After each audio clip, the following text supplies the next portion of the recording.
That's a good point. So it'll be very interesting, Frank. I've seen many of your Impact Quantum podcasts, and you guys dive really deep into the subject matter, and that's fantastic to see. More and more people need to understand a little bit what's behind the curtain, just like when we started working in neural nets, machine learning, and artificial intelligence, just to be able to understand the bias or the damage that garbage in, garbage out can do. We don't necessarily need to see the transistors in our laptop to understand how it works or how to actually use it.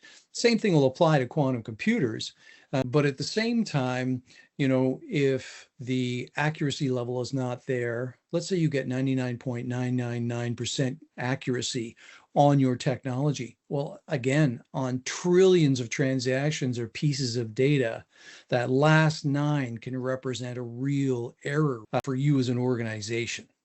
So if they're looking at it from a shall we purchase this sort of technology, really, really key to think about those nines and where it applies to your business. So I'm how should enterprises start building their internal quantum literacy without over investing too early? Yeah, I'm with you. It's so important that there's a champion within the organization who sees the potential or the risk, as we talked about, that actually has a voice at the table. And so it's very difficult building it from the ground up. Saying quantum technology is important for our organization. Well, what's quantum?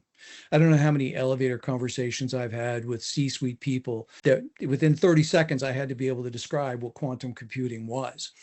And so which is a very difficult task to do for most people. Well, that's actually what I was going. That's another question that I'm going to follow up with. Like, how do you describe what quantum computing is to the layperson?